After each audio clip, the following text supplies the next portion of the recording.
Why don't the Egyptians record Moses? Record Moses.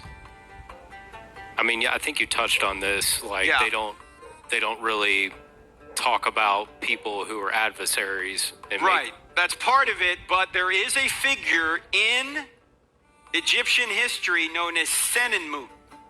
Senenmut, which means mother's brother. I know it's an odd name. We talked about this at one point in here. When you go to Hatshepsut's temple, which is not far from the Valley of the Kings, this temple, if you walk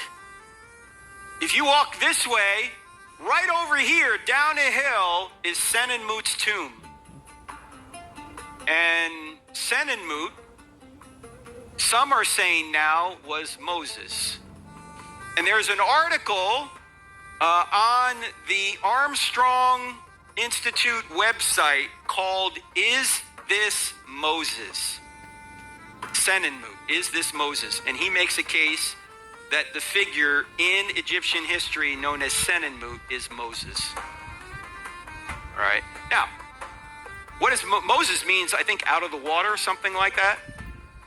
You know, when Daniel and Shadrach, Meshach, and Abednego went to Babylon, what did they do? They gave them a new name, right?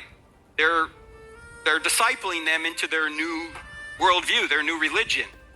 So Moses was given a different name as an Egyptian official, if this theory is true. And when you read about it, I mean, it's 95% of the way there. There's some unanswered questions, but it really seems, because the tomb is never used. It's abandoned. Gee, I wonder why. Because after Moses left Egypt and then came back to bring his people out of the land, obviously he never went back after that. Where's he buried? He's buried on Mount Nebo, which is present-day Jordan. He doesn't even go into the promised land. So his tomb isn't used. So Senenmut could be Moses. Look for that article. It's a very fascinating article. It's about 5,000 words. You just have to love the dishonesty of Christian so-called scholars. And this is why Christian scholars cannot be trusted when it comes to their own information. So what's strange is that I first saw the first clip of that video, and I saw him mention Senenmut, and I didn't finish watching the video until now. This was the first time I watched the entirety of that video. And I do that quite often because I don't want the video to influence my research beforehand, influence my research. In part of my research, I came across the Armstrong article, and I didn't realize that he was going to say anything about that article. So it was just, fortuitous that I happened to read that article as well. So if you type in your Google, Senenmut-Moses, the Armstrong article is one of the articles that will come up. There was a couple of other articles that came up, and you will find that most of the ones that are pro Senenmut being Moses leave out some very important data, a lot of important data. He said that they're 95% of the way there because there are similarities with Senenmut being Hatshepsut's primary architect, with Senenmut being coming up from a commoner. He was a commoner, and he rose up into the high levels of government, being pretty much second under Hatshepsut. So not Ramsey, Hatshepsut, the woman pharaoh who did dress like a man, dress male because of the society, but was always woman. The one who had graffiti about her getting that ping ping from, guess who? Senenmut. The one who's allowed for Senenmut to acknowledge that he is the builder of the temple at Karnak. So there is theories that they may have been lovers, which wouldn't be the Moses story. So, but he said they're 95% there because Senenmut went into campaigns in Ethiopia, and according to Josephus' work, Moses supposedly went into campaigns in Ethiopia. Yet the Bible doesn't mention any of that. but that's what Josephus wrote, and you will find that in some of the midrashes. But the fact of the matter is, he did not go there as a general. He went there as an architect with Hatshepsut, with the armies.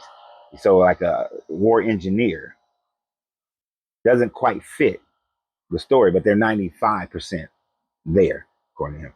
Um, Moses' parents, the father, is unknown in the story. Moses only has one brother, one sister. Because of Hatshepsut's level of regency, we know who Hatshepsut's mother and father are.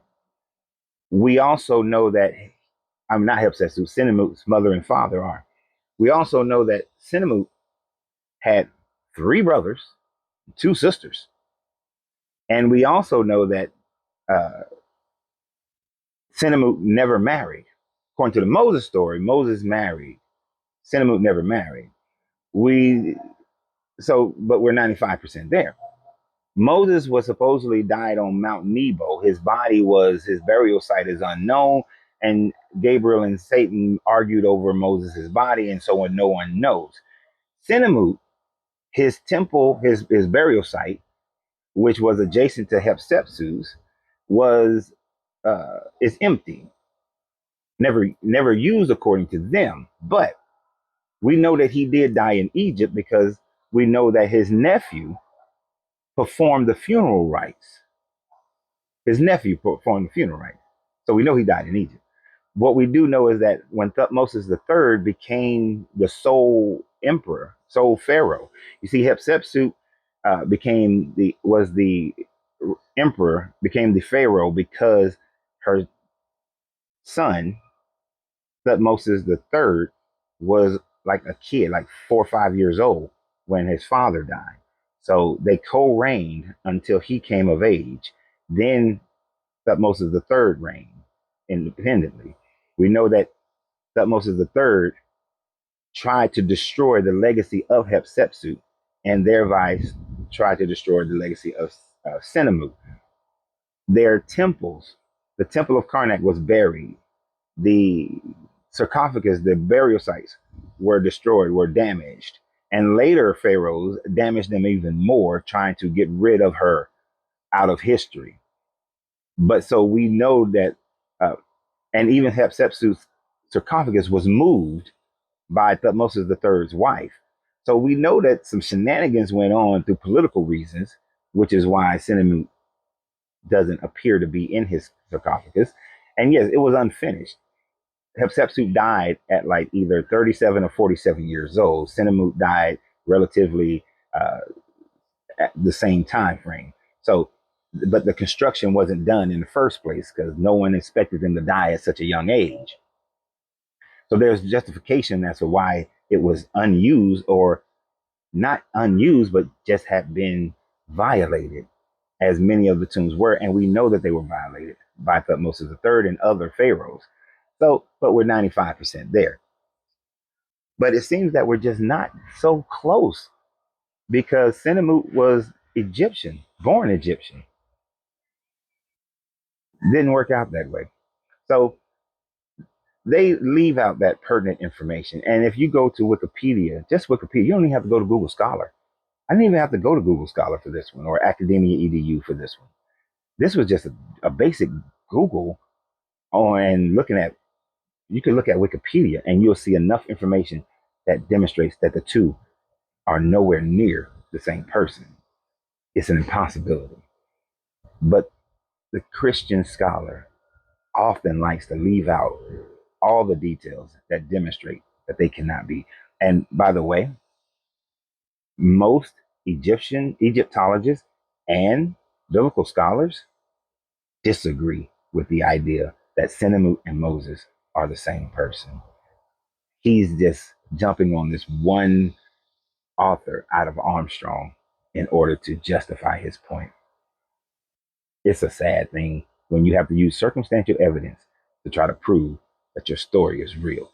So y'all have a great day. And always remember, you have to free yourself to be yourself because your greatness is non-negotiable. Good journey, good vibrations.